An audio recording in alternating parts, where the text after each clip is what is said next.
What if everything you see is a lie? What if the life you have always known, the voices you hear, the world you touch, even the beliefs you cling to, were nothing more than shadows? This is the haunting question Plato forces us to face with his most famous parable, the allegory of the cave. Picture this: a dark underground cavern. The air is damp, heavy, suffocating. At the very back of the cave, chained prisoners sit in a line. They cannot move. They cannot turn their heads. Their ankles and necks are bound in such a way that they can only face forward. And what lies before them? A wall. Upon this wall, shapes flicker and dance, shadows cast by a fire burning behind them. The prisoners do not know the fire exists. They do not know that people walk behind them, carrying statues, carvings, and objects that pass before the flame, projecting their silhouettes onto the wall. For the prisoners, the shadows are reality. They have never seen anything else. To them, the shadows are not illusions. They are truth. Imagine their lives. Imagine being born into this prison, never having turned your head, never having seen light beyond fire. If one shadow resembles a bird, you name it bird. If another resembles a tree, you call it tree. To you, nothing exists beyond those shapes. But here lies Plato's genius. He asks us, is this so different from our own lives? Think of it. From childhood, we are taught what is true, what is right, what is beautiful, what is possible. But how much of it comes from direct experience, and how much comes from shadows on our wall? Media, traditions, authorities, half-truths handed down to us? Most of us live in the cave without realizing it. We argue about the shadows. We give them names. We fight wars over them. One prisoner might swear that a shadow looks sharper. Another might insist it looks rounder, and they battle over these illusions, never realizing they are both staring at the same projection. This is the essence of Plato's cave, humanity enslaved by illusion. But here's where it grows darker. What if someone, one prisoner among them, begins to doubt? What if he suspects the shadows are not the whole truth? Plato tells us such a prisoner might break free. The chains fall, his body trembles as he rises for the first time. His legs ache, his eyes strain, his neck twists painfully as he turns toward the fire. And then, the shock. He sees the flames. He sees the men carrying the statues, the carved objects. He realizes that the shadows were only echoes, mere reflections of something more real. The truth is terrifying. Everything he believed in was false. His entire life has been a dream of shadows. And yet, this is only the beginning. Because beyond the fire lies something greater still. The world outside the cave. The world of sunlight, of real trees and real skies, of truth beyond illusion. And the journey to that world is the journey of philosophy itself. The painful, terrifying, liberating path from ignorance to wisdom. Plato whispers to us, you too are a prisoner. And the question is, are you willing to break your chains? Before we climb out of the cave, let us pause. Let us look carefully at the condition of the prisoners. They are not only chained by iron, they are chained by perception. To them, the shadows are not shadows. They are reality. When the figures flicker across the wall, they do not doubt. They do not question. They take what they see as the totality of existence. Does this sound familiar? Think of your own life. From childhood, you are told stories. What success means, what love should look like, what God is, what is possible or impossible. These stories, repeated by parents, teachers, leaders, and media, become the shadows you mistake for truth. You begin to believe that wealth equals happiness, that beauty is only skin deep, that strength means domination, that power means control. These are shadows. and yet most people never look beyond them. The cave is not just Plato's metaphor, it is our reality. The modern cave is the glowing screen you stare at, the curated feeds you scroll endlessly, the filtered images of lives that never existed, the news channels that decide what is truth and what is falsehood. Like the prisoners, we accept, we consume, we do not question. And when someone dares to question, we laugh, we ridicule. Imagine one prisoner whispering, "These shadows are not real." The others would mock him. They would say, "Fool, this is all there is. Do not disturb our peace." This is the tragedy. The chains are not only physical, they are psychological. Most people cling to their illusions. They do not want truth because truth is painful. But why is it painful? Because truth demands you destroy your old self. Imagine again the freed prisoner turning his head for the first time. The fire blinds him. His eyes ache. He stumbles, disoriented. He resists. He wants to turn back, to return to the comfort of the shadows. So too with us. When someone shatters our illusion, when we are forced to confront betrayal, failure, death, or injustice, we resist. We would rather cling to comforting lies than endure the blinding light of reality. This is why Plato's cave is so disturbing. It tells us most people do not want freedom. They want comfort. They want their shadows. And yet, without breaking the illusion, there is no awakening. To live only in the cave is to live as less than human. It is to exist without ever truly knowing. Plato challenges us. Do you want safety in illusion or pain in truth? Because truth hurts, but illusion enslaves. And the question every soul must answer is this: will you remain chained, or will you rise, trembling, toward the fire? Now comes the moment of crisis, the breaking point of the soul. One prisoner has risen, his chains lie shattered, his body trembling as he turns from the wall of shadows to the fire behind him. And what happens? He does not rejoice. He does not feel liberated. Instead, he feels pain. His eyes, accustomed only to dim silhouettes, sting under the fire's glow. The light blinds him. His neck strains with every turn. His mind spins as he realizes that what he thought was truth was nothing but an echo. The figures that once defined his world, trees, birds, animals, are exposed as hollow imitations. They were never real, only projections. This is Plato's brutal honesty about enlightenment. Truth hurts. Awakening is not joy at first. It is agony. The first steps toward reality feel like punishment, not freedom. Think about it. Have you ever faced a truth that destroyed your comfort? Maybe you discovered betrayal by someone you trusted. Maybe you realized that the success you chased brought you emptiness. Maybe you learned that the beliefs you inherited were not your own. That moment is painful, even unbearable. You want to shut your eyes, you want to go back. But there is no going back. Plato tells us that the prisoner resists. He stumbles. He shields his eyes. He cries out. He would rather return to the wall where things made sense. Because in the cave there was certainty. Shadows may have been illusions, but at least they were familiar. Outside the cave, there is only chaos and blinding light. And yet, this is the price of awakening.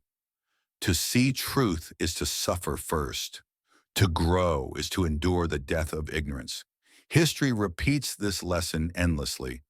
When Socrates questioned the Athenians, they called him a corrupter of youth. When Galileo looked at the stars and said, "The earth is not the center," they threatened his life. When revolutionaries demanded freedom, they were crushed by empires. Every truth seeker, every visionary, every philosopher has faced this same ridicule, rejection, and pain.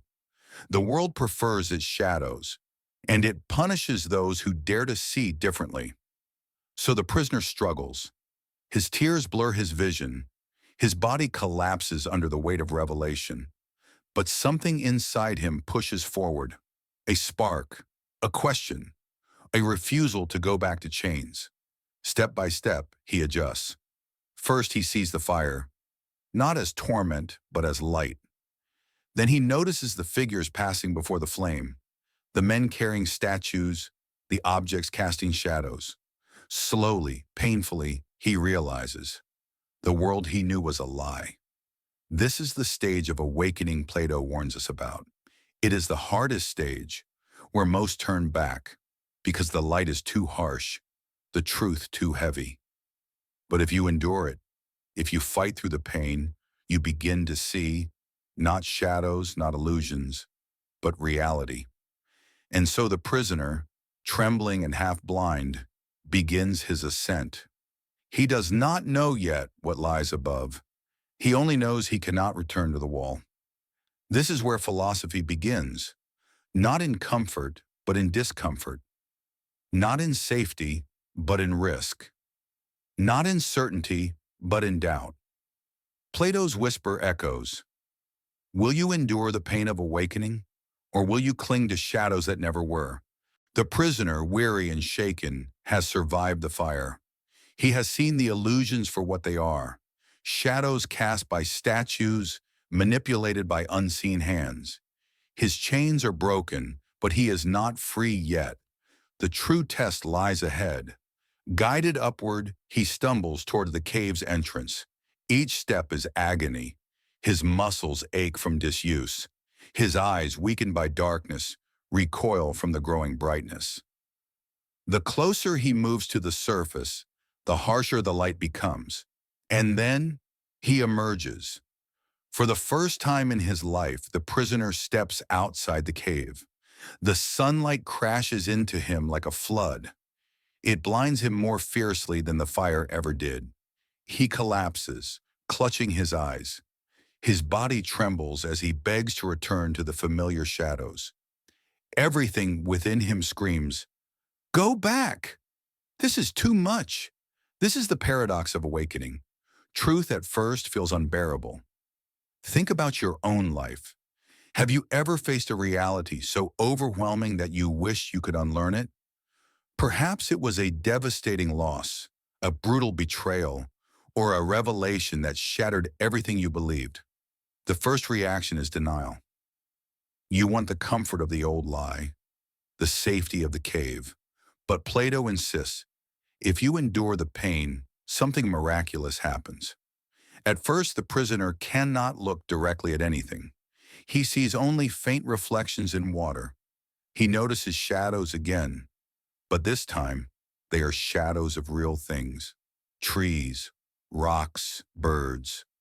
Slowly, his eyes strengthen. He gazes upon the objects themselves, the shapes of leaves, the ripple of rivers, the living movement of animals. And finally, after long struggle, his vision clears enough for him to behold the sun itself. The sun, blinding, radiant, undeniable, not a shadow, not a reflection, but the very source of light, the giver of life, the truth beyond all illusions. For Plato, this is the form of the good, the highest reality, the ultimate truth.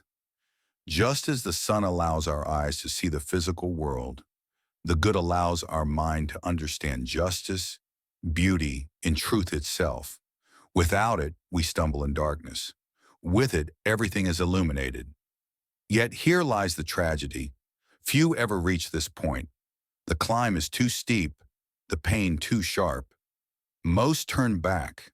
They prefer the cave. They prefer shadows. And even for the one who endures, there is a cost. Because to see the world as it truly is also to realize how small, how fragile, and how misguided our former lives were. This realization can bring loneliness. For who can you share it with? Who will believe you when you speak of a world they've never seen? Still, for the prisoner, the revelation is overwhelming. Awe replaces fear. Wonder replaces despair. The vastness of reality expands before him. The open sky, the stars, the seasons, the infinite rhythm of existence. He feels alive for the first time. And here, Plato offers us his challenge. Are you willing to endure the blinding light to see the truth? Or will you remain in the cave, comfortable but deceived? The freed prisoner has made his choice. He will not go back to shadows, not after tasting reality. His chains are gone, his vision restored, his soul awakened. But the story is not over, because the greatest trial still awaits. The question is, what happens when he returns to the cave? The freed prisoner has tasted the world outside. He has seen the trees, the rivers, the stars. He has gazed upon the sun itself, the source of light, truth, and life. His soul burns with clarity. His heart expands with awe. But now comes the hardest test of all, returning to the cave. Why return at all? Why not remain in the sunlight, free forever? Plato tells us the answer. The philosopher, having glimpsed truth, feels compelled to share it. Enlightenment is not selfish. Once you see reality, you want to awaken others. The freed prisoner looks back at those still chained and thinks, if only they could see what I have seen. And so out of compassion, he descends once more into the darkness. But the return is not easy. His eyes, now accustomed to the sun, struggle in the dimness of the cave. He stumbles. He blinks. He can barely make out the shapes of the shadows on the wall. To the chained prisoners, he looks clumsy, confused, even blind. They laugh at him. See, they say, his journey ruined him. He went up into the light, and now he cannot even see what is before him. The freed man protests. He pleads, brothers, listen. These shadows are not real. They are illusions. There is a world beyond this cave, vast, beautiful, alive. You are prisoners of lies. Break your chains. Rise with me. I will show you truth. But the others do not believe him. Why should they? To them, the shadows are reality. His words sound like madness. His vision seems like blindness. And then comes the darker turn.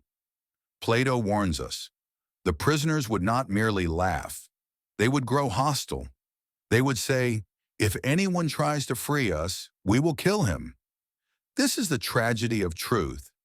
Those who live in illusions will fight to protect them. History echoes this truth. Socrates, Plato's own teacher, questioned Athens and was sentenced to death. Jesus spoke of a kingdom beyond this world and was crucified. Galileo revealed the heavens and was silenced. Every age, every culture, every society has its prophets and philosophers, men and women who dared to drag others out of the cave. And almost always they were mocked, exiled, or destroyed. Why? Because people hate having their illusions shattered. To be told that your life has been a lie is unbearable. So instead of questioning the shadows, most attack the one who points them out. This is why Plato's cave is not just a story, it is a warning. To pursue truth is to risk rejection. To awaken others is to invite hostility. The philosopher's path is noble, but it is dangerous. And yet, is it not worth it? The freed prisoner, even mocked, even threatened, carries something priceless within him. He knows the truth. He has touched reality. Even if no one believes him, even if the prisoners despise him, he will never again be enslaved by shadows. This is Plato's challenge to us. Will you stay silent in the cave, protecting illusions? Or will you risk speaking the truth, even if it costs you everything? Because enlightenment is not about escaping the cave alone. It is about daring to return, knowing the danger, but refusing to let others remain blind. The story now reaches its climax. What does the cave reveal about us? Not just as individuals, but as a society. The allegory of the cave is not just about individual ignorance. It is about collective ignorance. It is not only a story of one man trapped in chains, but of entire societies that mistake shadows for truth. Look again at the cave. Who creates the shadows? Who controls the fire? Who decides what the prisoners see? These are not accidents. Behind the prisoners, unseen by them, stand the shadow makers. Plato hints at something radical. Society itself is a cave, and those who hold power often decide which illusions the masses will see. The shadows are not random. They are carefully crafted. Think of propaganda. Think of mass media. Think of political slogans, advertising, and social media feeds. We like to believe we are free, that we see reality for what it is. But are we not still staring at shadows projected onto the walls by those who control the light? Plato would say we are modern prisoners. The fire has changed. No longer torches and puppets, but glowing screens and digital images. The shadows flicker in the form of headlines, sound bites, viral videos. And we sit chained by comfort and distraction, nodding our heads, believing what we are told. Consider politics. Leaders often do not give the people truth. They give them shadows.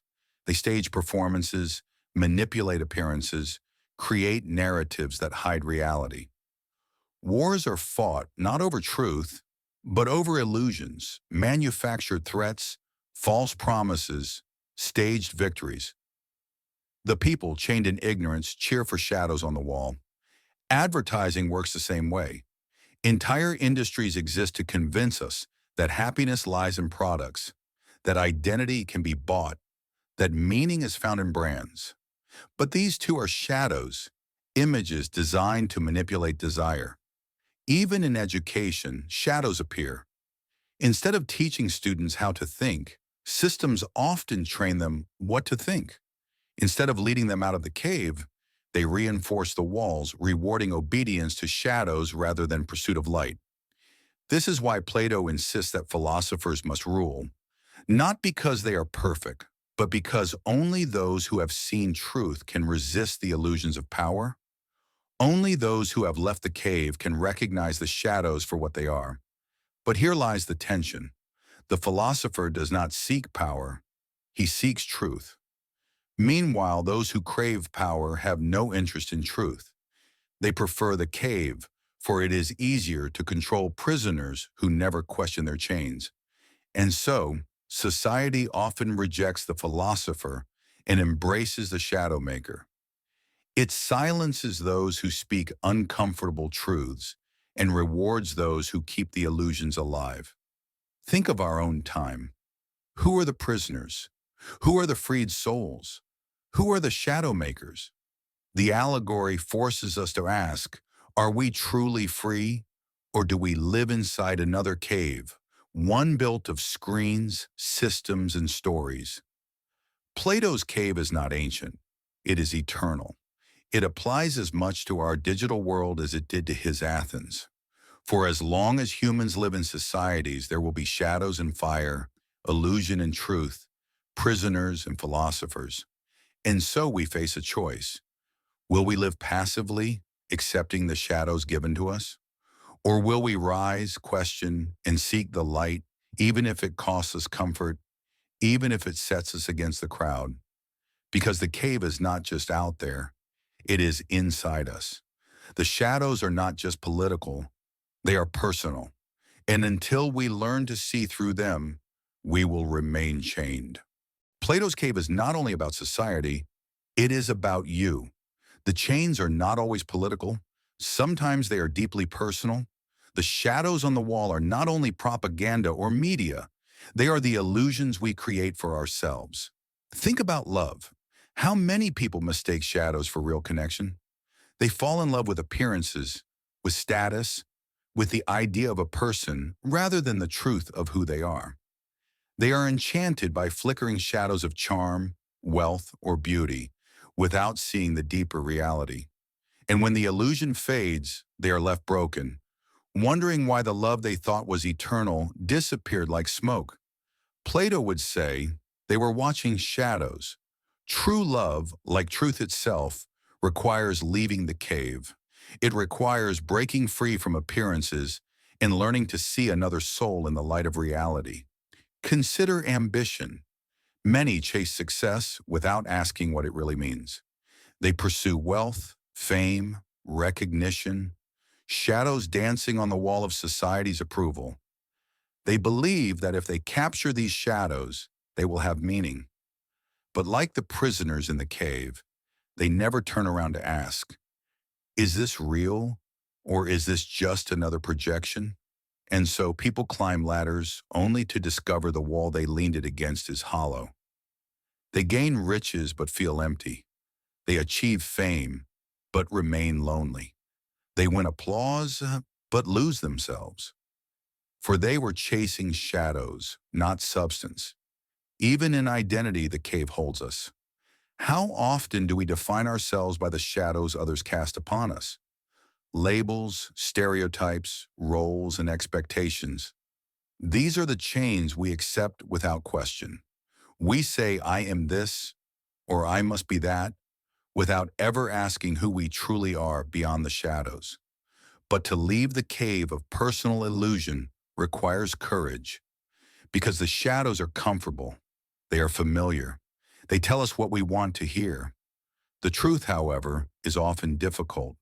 To face reality means to strip away illusions we have lived with for years. It means confronting uncomfortable facts about ourselves, our flaws, our fears, our wasted time. Yet only by facing this can we truly live. Plato's Allegory whispers, stop chasing shadows of success and look for meaning. Stop falling for shadows of love and search for truth and connection. Stop defining yourself by the shadows others impose. Turn around and find the fire, the source of reality. In practical terms, what does this mean? It means questioning your desires. Do you want this job, this relationship, this lifestyle, because it is real to you, or because it is a shadow projected by society's fire? It means being willing to lose illusions, even when they comfort you. It means accepting that reality may be harder, but it is always more rewarding than shadows.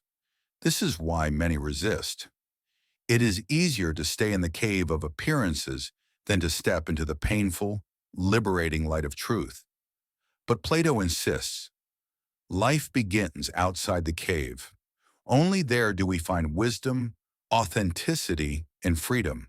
And so the allegory asks you directly, what shadows are you chasing in your own life?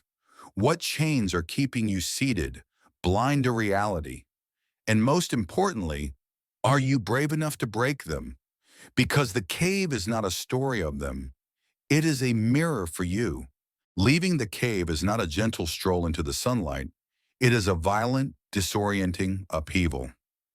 Plato does not hide this. He tells us that the freed prisoner suffers. His body trembles. His eyes sting. His mind rebels. The light is too much to bear. Why? Because truth hurts. Imagine sitting in darkness your entire life, believing shadows are real. Then suddenly someone rips the veil away. The fire blinds you. The realization crushes you. Everything you believed in, your truths, your idols, your identity, was built on illusion. This is the first wound of awakening, the shattering of certainty. Most people are not ready for it. They cling to their illusions, not because they are fools, but because illusions are comfortable. Shadows provide safety. They require no effort. They demand no questioning. They allow you to live without confronting the raw chaos of truth. This is why Plato insists, enlightenment is not pleasant. It is painful. The first moments of seeing reality are like staring into the sun after years in a cave. Your instinct is to turn back, to shut your eyes, to crawl back into the comfort of ignorance. Think about your own life. Have you ever faced a moment when an illusion collapsed? Perhaps a relationship you thought unbreakable ended. Perhaps a belief you held sacred was proven false. Perhaps a dream you chased turned out to be hollow. Did it not hurt? Did it not feel like your world was collapsing? That pain is the pain of awakening. And here lies a paradox. Though truth wounds, it also heals. Though it blinds, it also allows you to see. The discomfort of awakening is not punishment, it is transformation. The pain you feel when illusions fall is the growing pain of a soul expanding beyond its chains. But many cannot bear it. They run back to the cave. They choose denial over truth. They silence the questions. They cling to comforting lies. They say, "Better the shadow I know than the light that blinds me." Plato warns us, this is the great tragedy of human life. The majority will not awaken, not because they cannot, but because they refuse. They do not want freedom. They want comfort. Yet the brave soul endures. He allows the pain to do its work. He stumbles toward the light, even as his eyes water and his body protests. He understands that every step away from illusion is a step toward reality. The pain of awakening is like the fire of a blacksmith. It burns, but it shapes. It destroys the false so that the true may be born. Think of the heroes of history. Socrates, condemned for questioning shadows. Galileo, mocked for revealing truths. Mystics, scientists, philosophers, those who dared to leave the cave have always suffered, but their suffering was the price of wisdom. And so it is with you.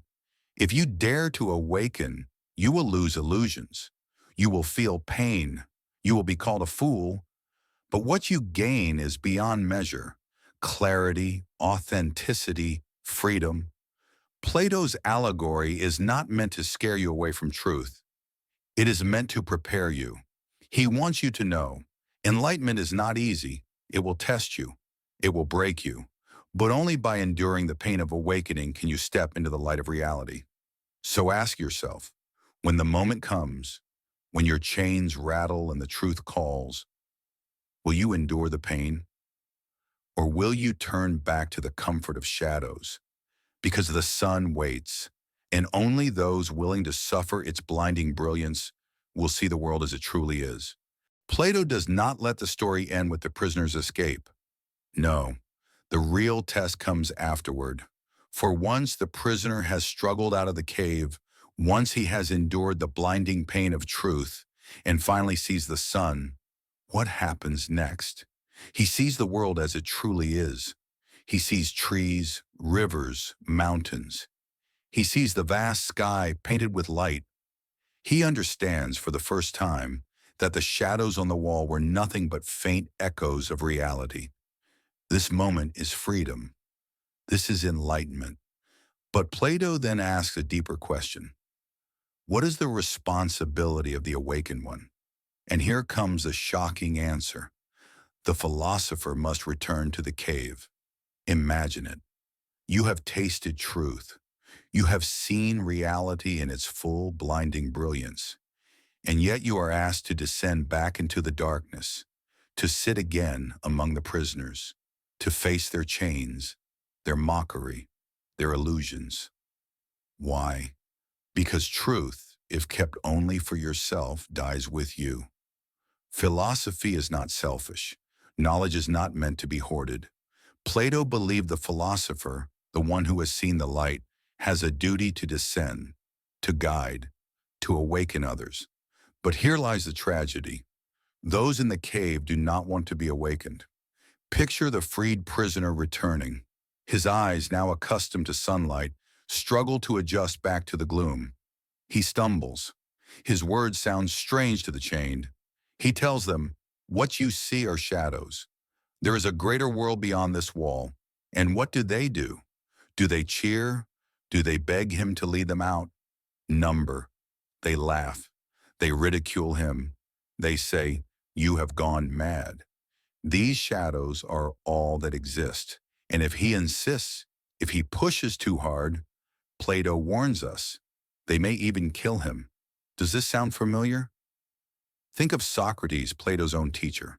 He questioned the illusions of Athens, exposed the shadows of false wisdom, and urged people to seek truth. And what was his reward? A death sentence. He drank poison because society could not bear to have its shadows challenged. The same fate has touched many throughout history.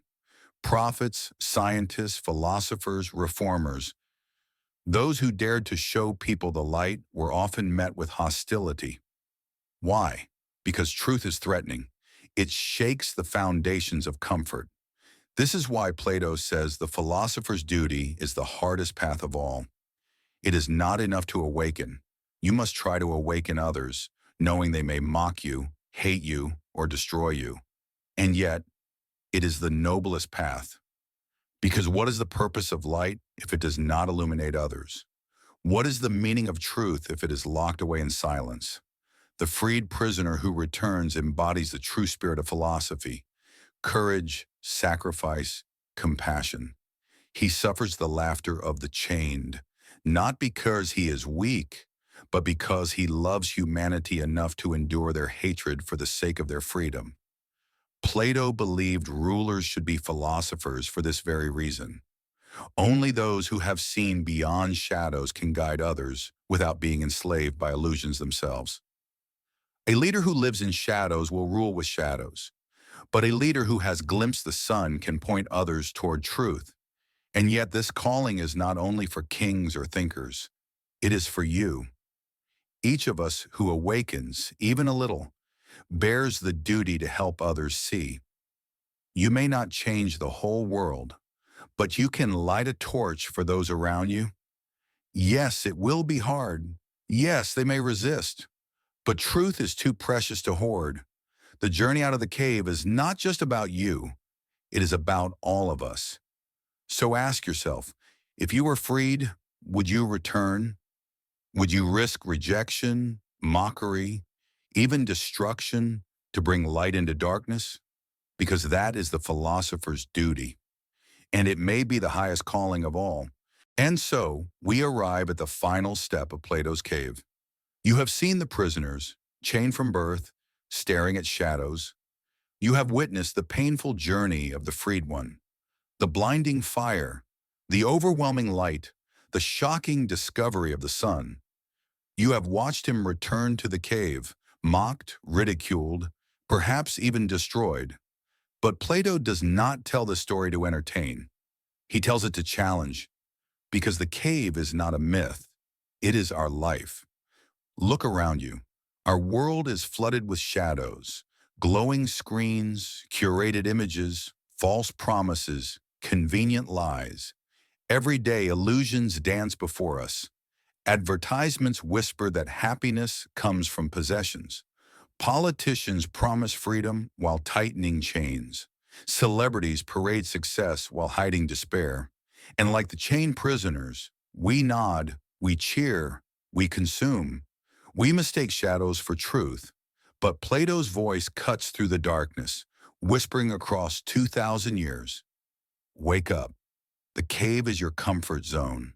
The cave is your ignorance. The cave is every belief you've never questioned. And the chains, they are your habits, your fears, your unwillingness to doubt. To escape is not easy. It is painful. It means questioning everything you've been told. It means enduring ridicule, rejection, even isolation. But to remain is worse. To remain is to live and die in illusion. So what do we do? The first step is doubt. Look at the shadows and ask, is this real? Doubt what you hear, doubt what you see, doubt even what you believe. Not because nothing is true, but because only through doubt can truth emerge. The second step is courage. Awakening is frightening. Most people turn back when they glimpse the fire. Don't. Endure the discomfort. Sit with the pain. Let your eyes adjust. The third step is responsibility. Once you see the light, don't hoard it. Return to the cave. Share what you've learned. Even if they laugh, even if they reject you, plant the seed of doubt. Someday someone will break their chains because of you. Plato's allegory is not just about philosophy. It is about life. It is about freedom. It is about becoming fully human. Because what are you if not a prisoner of shadows? And what could you be if you dare to turn your head? This parable has echoed through every age because its truth never dies. The cave is society. The cave is tradition. The cave is your mind. And beyond it always waits the light. So let me ask you, are you satisfied with shadows? Or will you rise trembling into the fire of truth? The journey will hurt. It will cost you comfort, friends, maybe even safety. But what you gain is beyond price. Reality, freedom, clarity. Plato leaves us with a choice, not a comfortable choice, but the only choice that matters. Remain chained or break free. Remain blind or open your eyes. Remain in the cave or step into the light. The question is not about philosophy class. It is about your life. Because whether you realize it or not, you are in the cave right now. And the only one who can break your chains is you. So I ask you, will you?